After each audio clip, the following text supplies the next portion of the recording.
So, listen. Oh my. Everything about this is a disaster.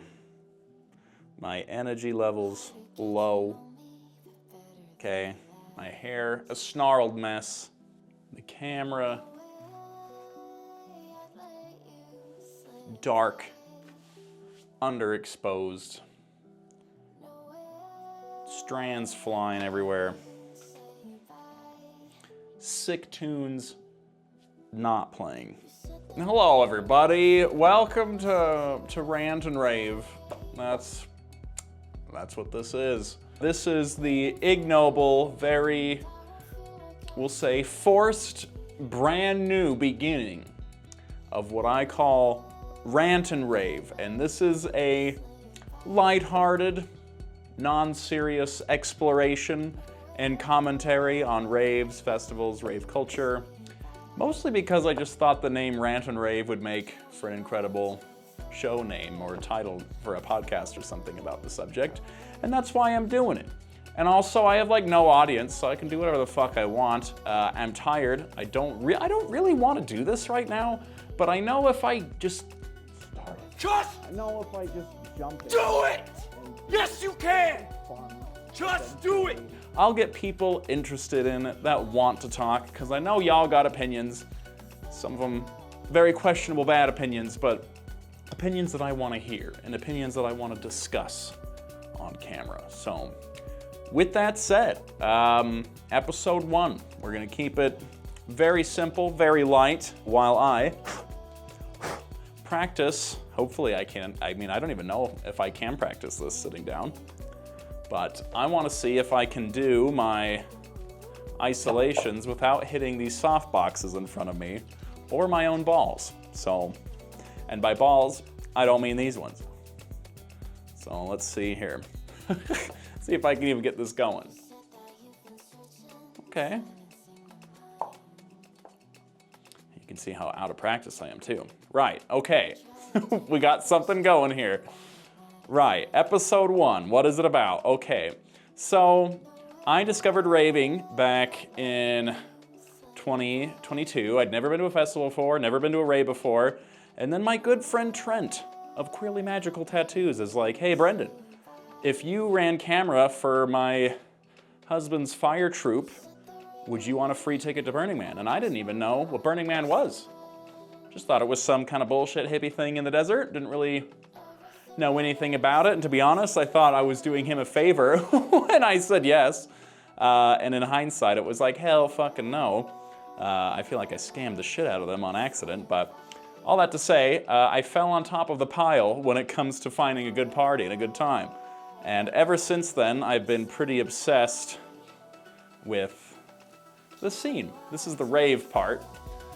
Something that I don't want to take for granted is how much of a personal victory it feels like to have discovered raves in the first place. I was a very shy, insular kid growing up, like incredibly fucking shy. And the thought of me not only going out to something like a festival in the middle of the desert is just completely off the table for me, but enjoying that and wanting to do that more and more, would never have guessed that, ever. Maybe I'll do it the side so you can still see. Okay. Close enough.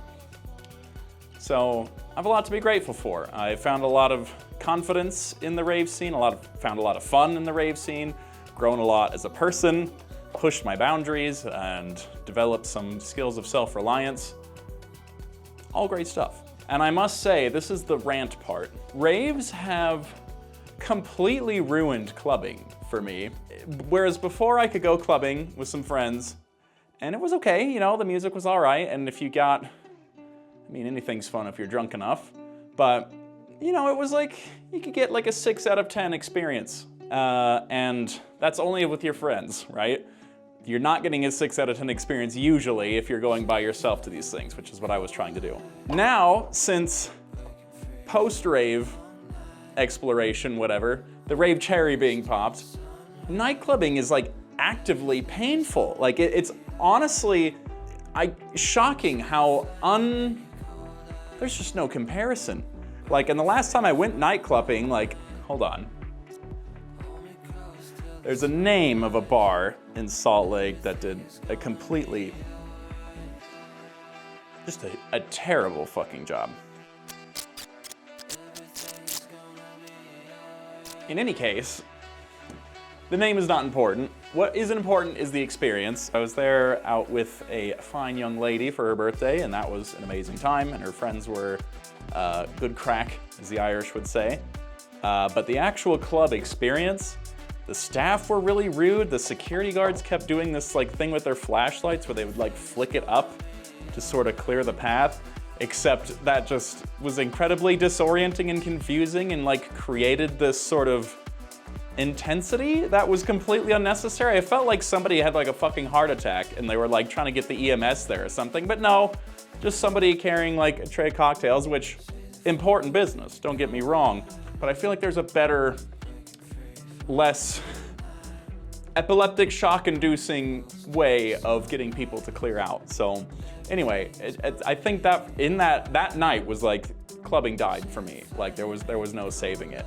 So the rant part of this is, why is it that, at least in my home state of Utah, but even broadly I have not heard of this, where are the EDM, like the proper EDM nightclubs at? I know there's a few in Europe, and I only know that because I had to travel outside of, when I was living in Ireland, I had to fly back to the mainland in Berlin to go to a couple. But like, where are they here in the States? I don't get it. What is so special about the EDM music scene that a year-round establishment is so economically unfeasible? Is it that EDM music itself is so niche? Because I don't know if I believe that. Like, EDC is gigantic and those tickets expensive and they have no trouble selling. They do well, okay? And that's partly because of the spectacle and occasion of it all, but surely there is room for something a bit more modest, but still has the intention and feeling of like a rave. And like, if you've been to raves, then you know the bar is not high. People will have a good time with, you know, a couple lasers in a warehouse with a fucking Bose speaker. So, you know, like, I'm not asking for the world here. I just can't believe it's not more common, I guess. And now that clubbing has been killed for me by raves, because I've just the time I have had at Burning Man at the 4 different festivals in Ireland, Fhuinneamh specifically was so good. Burning Man a couple times. Like, I know the bar for a good time has been set very high, but I've also had a great time at smaller venues, smaller clubs, smaller events, both Ireland and here. And I know it can be done, but I want to know why. Why hasn't it been done? It just blows my mind. I know there are people that would be down for it. And if I knew fucking anything about running a nightclub, I would take a stab at it. I don't have the money for it either. But I just like, how hard could it be? How hard could it be? I just don't fucking get that. Raves killed nightclubbing for me and then didn't replace it with anything. So dumb. That just means I don't party very much anymore. I'm in a peasant era. I'm in a save all my money era. I'm in a rice and beans era. And I don't know how much longer I can keep this up.